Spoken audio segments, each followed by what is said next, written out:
نحمدہ ونصلی علی رسولہ الکریم، اما بعد۔ ختم نبوت کا عقیدہ امت اسلامیہ کا متفقہ اور طے شدہ عقیدہ ہے۔ گزشتہ دنوں ایک میڈیا اسکالر نے جناب ابن عربی کی ایک عبارت کے حوالے سے کنفیوژن پھیلانے کی کوشش کی اور یہ ثابت کرنے کی کوشش کی کہ ابن عربی کی یہ عبارت غلام قادیانی کی تائید میں جاتی ہے اور اس سے غلام قادیانی کے موقف کے لیے کوئی گنجائش نکلتی ہے۔ یوں موصوف میڈیا اسکالر نے ابن عربی کی اس عبارت کے ذریعے قادیانیت کے دفاع کی کوشش کی۔ گزشتہ سے پیوستہ نشست میں ہم نے واضح کر دیا کہ ابن عربی کی یہ عبارت جو موصوف میڈیا اسکالر نے پیش کی تھی یہ عادی عبارت ہے، اور اس سے متصل جو عبارت موجود ہے اس سے واضح ہوتا ہے کہ یہ ابتدائی عبارت ابن عربی نے حضرت عیسیٰ علیہ السلام کے نزول کی تمہید کے حوالے سے پیش کی تھی۔ اس کا غلام قادیانی کے ساتھ کسی قسم کا کوئی تعلق نہیں ہے۔ دوسری نشست میں ہم نے واضح کیا کہ ابن عربی کی دیگر عبارات بھی اس بات کی واضح تاکید کرتی ہیں کہ ختم نبوت کے حوالے سے ان کا موقف واضح ہے، اس میں کوئی جھول نہیں ہے۔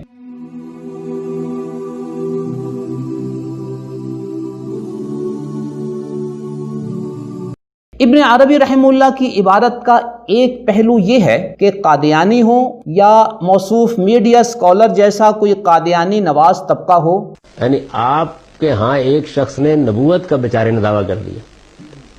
تو آپ نے پکڑ کے اس کو کہاں پہنچا دیا؟ وہ ابن عربی کی عبارات سے استدلال کرتا ہے، اور وہ استدلال بنتا ہے یا نہیں یہ ایک علمی پہلو ہے جسے علماء واضح کرتے چلے آ رہے ہیں، اور اسی کو ہم نے واضح کیا۔ ابن عربی کی عبارات کا دوسرا پہلو وہ ہے جس کے بارے میں آج ہم آپ کے سامنے کچھ گزارشات کریں گے۔ وہ یہ ہے کہ ابن عربی ایک ایسا مظلوم صوفی ہے جس کی کتابوں میں بہت زیادہ تحریف ہوئی ہے۔ اس سلسلے میں بہت سے غیر اسلامی افکار کو ان کی کتابوں میں شامل کر کے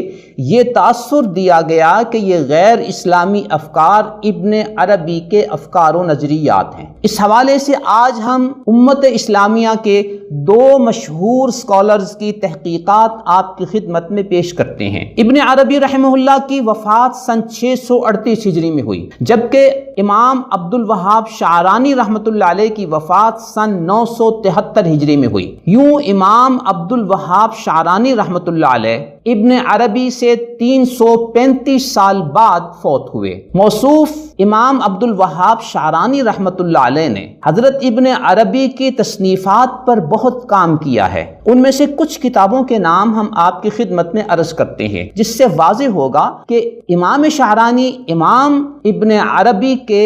ایک بہت بڑے مداح ہیں اور ان کی کتابوں کے بہت بڑے شارح ہیں، اور ان کی کتابوں پر انہوں نے تخصصی انداز میں کام کیا ہے۔ اس سلسلے میں ان کی ایک کتاب ہے القول المبین فی الرد عن الشیخ محی الدین، دوسری ان کی کتاب ہے الکبریت الاحمر فی بیان علوم الشیخ الاکبر، ان کی تیسری کتاب ہے لواقح الانوار القدسیہ جو کہ فتوحات مکیہ کا اختصار ہے، ان کی چوتھی کتاب ہے الیواقیت والجواہر فی بیان عقیدت الاکابر۔ یوں اتنی بڑی شخصیت جنہوں نے ابن عربی پر بہت علمی کام کیا، وہ اپنی اسی لواقح الانوار القدسیہ میں جو کہ فتوحات مکیہ کا اختصار ہے اپنا ایک ذاتی موقف ذکر کرتے ہیں کہ جب میں فتوحات مکیہ کا اختصار کر رہا تھا تو اس دوران مجھے کچھ عجیب صورتحال کا سامنا کرنا پڑا۔ وہ یہ تھا کہ اس دوران فتوحات مکیہ میں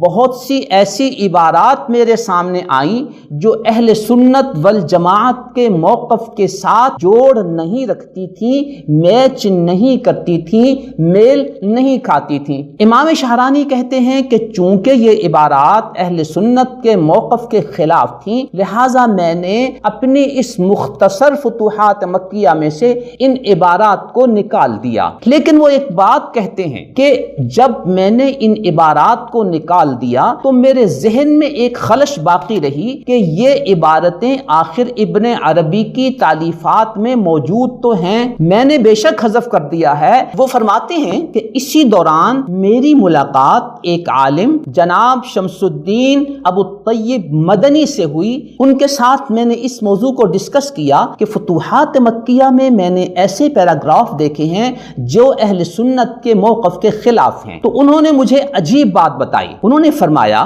کہ میں نے اپنے اس فتوحات والے نسخے کو جو میرے پاس موجود ہے اس کا مقارنہ ترکی کے قونیہ میں موجود نسخے کے ساتھ کیا ہے جس پر ابن عربی کے اپنے دستخط موجود ہیں، اور اس نسخے میں ان پیراگراف میں سے کوئی پیراگراف موجود ہی نہیں ہے سرے سے، جو کہ ابن عربی کا اصلی نسخہ تھا، اس پر ان کے دستخط تھے، اور میرے پاس جو نسخہ ہے اس کا موازنہ اور مقارنہ میں نے اس نسخے کے ساتھ کیا ہے۔ امام شاہرانی کہتے ہیں کہ ان کے اس بات سے مجھے اتنی خوشی ہوئی کہ ابن عربی کے بارے میں میری جو عقیدت تھی وہ باقی رہ گئی، اور اس سلسلے میں میرے ذہن میں جو خلش تھی وہ ختم ہو گئی۔ اس صورتحال سے میرے سامنے یہ بات واضح ہوئی کہ اس وقت مصر میں جو نسخے رائج ہیں یہ سب وہ قدیم نسخے ہیں جن میں اس طرح کے پیراگراف موجود ہیں، اور ان کا ابن عربی کے اصلی نسخے کے ساتھ کوئی تعلق نہیں ہے، اور آج کل وہی نسخے چل رہے ہیں، وہی نسخے آگے چھپ رہے ہیں۔ یہی صورتحال ان کی دوسری کتاب فصوص الحکم کے بارے میں ہے۔ یہ حوالہ ملاحظہ ہو لواقح الانوار القدسیہ کے مخطوطہ نسخے کے صفحہ 2 پر یہ عبارت موجود ہے جسے ہم آپ کو سکرین پر دکھا رہے ہیں۔ محترم سامعین، یہی امام شاہرانی رحمۃ اللہ علیہ جن کی وفات میں 335 سال کا فرق ہے ابن عربی رحمہ اللہ کے حوالے سے، وہ ایک اپنا دوسرا موقف ذکر کرتے ہیں کہ شیخ ابو طاہر المزنی الشاذلی نے یہ فرمایا کہ محی الدین ابن عربی کی کتابوں میں جتنی چیزیں اہل سنت والجماعت اور شریعت کے موقف کے مخالف ہیں یہ سب ان کی کتابوں میں تحریف کر کے داخل کی گئی ہیں۔ اس بات کا تذکرہ امام شاہرانی نے اپنی کتاب الیواقیت والجواہر فی بیان عقائد الاکابر جلد 1 پر کیا ہے۔ تیسری عبارت ہم آپ کے سامنے امام محمد علاء الدین الحسکفی رحمہ اللہ کے حوالے سے پیش کرتے ہیں جن کی وفات سن 1088 ہجری میں ہوئی، گویا وہ ابن عربی متوفہ 638 کے 450 سال بعد فوت ہوئے۔ وہ یہ فرماتے ہیں کہ فصوص الحکم میں جتنی عبارات شریعت اسلامیہ کے ساتھ مطابقت نہیں رکھتی، بعض لوگ ان کی تعویل کرنے کی کوشش کرتے ہیں، لیکن جب ہم نے صورتحال کا جائزہ لیا تو ہمیں یقین ہو گیا کہ بعض یہودیوں وغیرہ نے ان چیزوں کو شیخ ابن عربی کی کتابوں میں داخل کر دیا ہے، لہذا ایسی عبارات اور ایسی تحریرات سے احتیاط کرنا ضروری ہے۔ ملاحظہ ہو امام حسکفی رحمہ اللہ کی کتاب در المختار شرح تنویر الابصار صفحہ نمبر 347۔ محترم سامعین، اس پہلو کے واضح ہو جانے کے بعد کہ ابن عربی کی تحریرات کے 2 پہلو ہیں۔ پہلا پہلو کہ ابن عربی کی تحریرات سے استدلال کرنے کی کوشش کی جاتی ہے، لیکن جب اس کو اصل عبارات کی روشنی میں دیکھا جاتا ہے تو اس سے قادیانیت کو کسی قسم کی کوئی تائید نہیں مل سکتی۔ دوسرا پہلو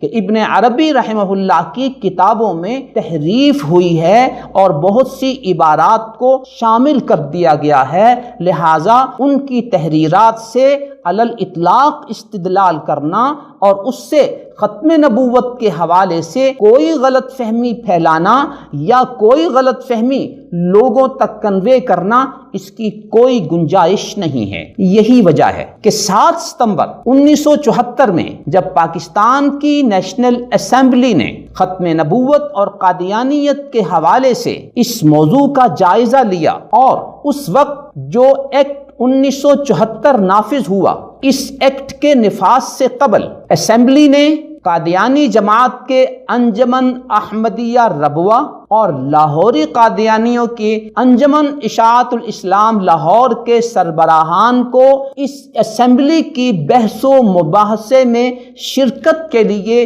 باضابطہ اور سرکاری طور پر دعوت دی۔ یہ لوگ اپنی ٹیموں کے ساتھ اسلام آباد میں موجود رہے اور انہیں اسمبلی کے سامنے اپنا موقف مکمل آزادی کے ساتھ پیش کرنے کا موقع دیا گیا۔ اس دوران انہوں نے اپنے موقف کو صحیح ثابت کرنے کی بھرپور کوشش کی، اس لیے کہ یہ بحث اور یہ اسمبلی گفتگو ان کے لیے کفر و اسلام کا موضوع تھا۔ اگر وہ اس بحث و مباحثے میں، اس گفتگو میں اپنے اسلام کو ثابت کر دیتے ہیں تو انہیں مسلم گردانا جائے گا، اور اگر وہ اپنا موقف یہاں ثابت کرنے میں ناکام ہو جاتے ہیں تو ان کے بارے میں غیر مسلم اقلیت ہونے کا فیصلہ کر دیا جائے گا۔ لہٰذا انہوں نے بھرپور کوشش کی اپنے موقف کو ثابت کرنے کی، اور اس دوران انہوں نے جہاں اور دلیلیں پیش کرنے کی کوشش کی، وہیں ابن عربی کے حوالے سے بھی غلام قادیانیت کی نبوت پر استدلال کی کوشش کی، لیکن علماء نے